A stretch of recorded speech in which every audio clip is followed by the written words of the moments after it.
Hello dear aspirants. तो आज मैं आप लोगों के साथ डिस्कस करने वाली हूँ IBPS SO 2026 की वैकेंसी के बारे में, जिसके अंदर आप लोगों का IT ऑफिसर का वैकेंसी आउट हुआ था, जो स्केल 1 का वैकेंसी है, और इसके फॉर्म्स जुलाई में आउट हो चुके थे। बट बात यहाँ पर यह है कि एग्जाम पैटर्न में कंप्लीट चेंज हमें इस बार देखने को मिला था।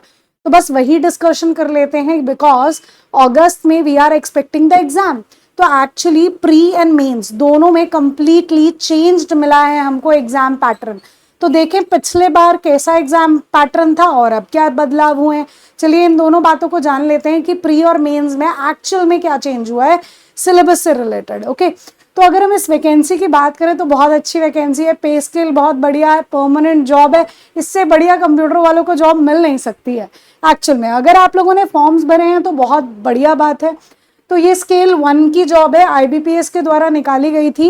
इसमें काफ़ी स्केल 1 की पोस्टें निकाली गई थी, लेकिन we will talk about IT officer जो स्केल 1 की जॉब है, राइट। इसी के बारे में हम लोग आज डिस्कस करने वाले हैं, एक्चुअल में एग्जाम पैटर्न क्या था और क्या बदलाव इसमें आया है।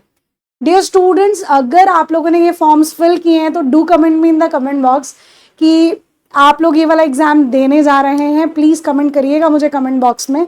ओके ओके, तो ये वाला जो एग्जाम है, इसके जो फॉर्म्स आउट हुए थे वो 1 जुलाई से लेके 21 जुलाई के ड्यूरेशन के बीच में थे। और अगर हम इसके प्री एग्जाम की बात करें तो अगस्त 2026 में we are expecting the exam. तो फिलहाल एडमिट कार्ड्स इसके आउट नहीं हुए हैं फिलहाल तो। और अगर मैं इसके मेंस एग्जाम की बात करूं तो ये नवंबर 2026 में ये एग्जाम ऑलरेडी शेड्यूल्ड है। नवंबर में इसका मेन एग्जाम होने वाला है। ओके, नेक्स्ट अगर पे स्केल की बात करें तो पे स्केल स्केल 1 की जॉब है, तो पे स्केल डेफिनेटली बहुत अच्छा होगा जो आपको देखने को मिल रहा है। ऑलमोस्ट 50,000 के आसपास इसका पे स्केल है, प्लस परमानेंट जॉब तो है ही, श्योरिटी तो मिल ही रही है हम लोगों को। तो आप खुद ही सोचिए इससे बढ़िया नौकरी और हो क्या सकती है। अगर हम लोग क्वालिफिकेशन की बात करें तो यहाँ पर मेन क्वालिफिकेशन में 4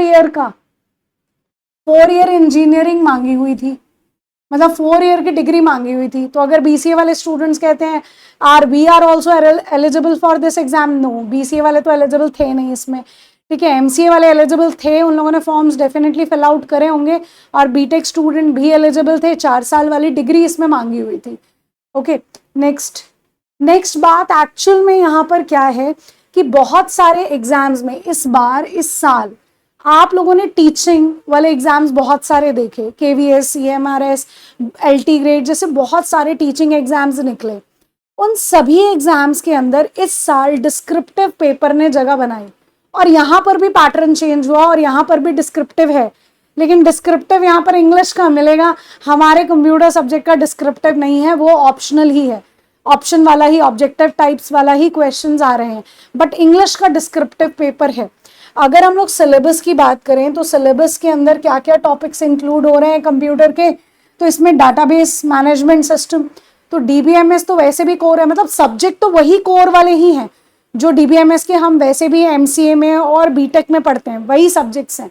सब्जेक्ट्स में कोई बदलाव नहीं है। DBMS, डाटा स्ट्रक्चर, उसके बाद COA यानी computer organisation and micro processor, networking, operating system, software engineering, OOPS, web technologies and security. हाँ, डिस्क्रिप्टिव पेपर ऐड हुआ है जो है इंग्लिश का, क्योंकि मैं आपको प्री और मेंस दोनों के बारे में बताऊंगी कि कौन सा सब्जेक्ट कितने नंबर का है, और पुराने में क्या था, नया क्या था। फिलहाल मैंने आपको फिलहाल मैंने सिलेबस डिस्कस किया है कि सिलेबस एक्चुअल में प्री और मेंस का है क्या।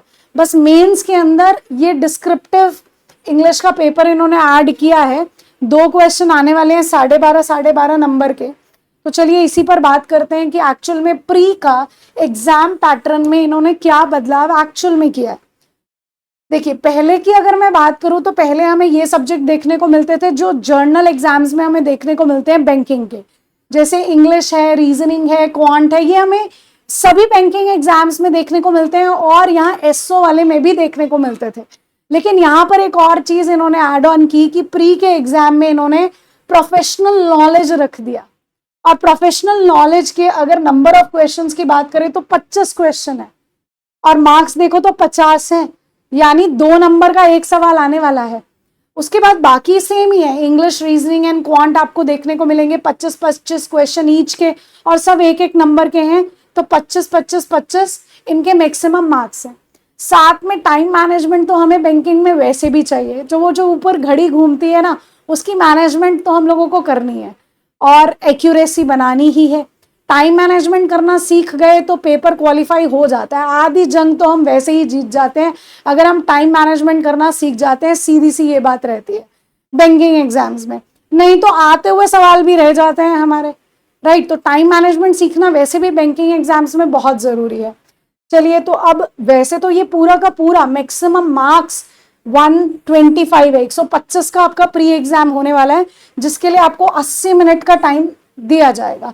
ओके, अब मेंस की बात करते हैं कि मेंस का एक्चुअल में क्या सिलेबस है और क्या बदलाव आया है। देखो, बाकी जो आईबीपीएस के या बैंकिंग के हमें मेंस के एग्जाम देखने को मिलते हैं, तो उन एग्जाम्स में हमें इंग्लिश, रीजनिंग, क्वांट ये सब्जेक्ट भी मिलते हैं जब हम मेंस में जाते हैं। तो अब यहाँ पर भी है, तो यहाँ पर अब ये चेंज है, इंग्लिश, रीजनिंग, क्वांट मेंस में भी हमें देखने को मिलेगा।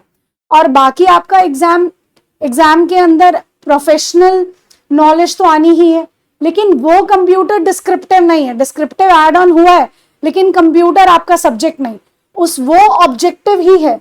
और वो 50 क्वेश्चन आने वाले हैं 100 नंबर के, तो अगेन 2 नंबर का एक क्वेश्चन आने वाला है यहाँ पर। बाकी इंग्लिश, रीजनिंग और क्वांट के इंग्लिश के 30, रीजनिंग के 40 और क्वांट के 30 जो एक एक नंबर के आपसे पूछे जाएंगे, ठीक है।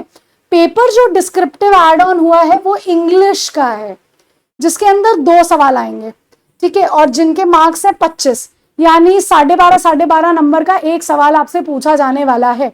और अगर टोटल मार्क्स की बात करें, मेंस रहने वाला है 225 नंबर का, और टाइम की बात करें तो 155 मिनट्स है। बाकी सब्जेक्ट्स मैंने आपको डिस्कस किए ही हैं, वही कोर वाले सब्जेक्ट्स हैं। लेकिन अगर आप लोग सोच रहे हैं, अगर आपने पैटर्न नहीं देखा तो प्लीज पैटर्न देख लीजिए, ऐसा ना हो कि सरप्राइज मिले एग्जाम में जाते ही, अरे हम तो खाली इंग्लिश, रीजनिंग और क्वांट पढ़ के आए हैं, अब की बार तो हमारा सब्जेक्ट भी ऐड ऑन कर दिया गया, उसके भी सवाल आ गए हमारे पास, 25 सवाल उसके भी देखने को मिल जाएंगे प्री में। इसीलिए एग्जाम पैटर्न जानना जरूरी है। आई होप आप लोगों ने ये गलती नहीं की होगी, आप लोगों ने एग्जाम पैटर्न डेफिनेटली चेक किया होगा इस बार। लेकिन आप मुझे कमेंट करना मत भूलिएगा कि कौन कौन से स्टूडेंट्स इस एग्जाम के लिए अपेयर हो रहे हैं, आप लोगों ने ये फॉर्म्स फिल आउट किया है, तो do comment me in the comment box. Okay, thank you so much everyone, और अपडेट मैं आपको डेफिनेटली करूंगी जैसे ही एडमिट कार्ड्स इसके आउट होते हैं। ओके, तो फिलहाल आप मुझे कमेंट करिएगा जो बच्चे इस एग्जाम को देने जा रहे हैं, ठीक है। Thank you so much everyone.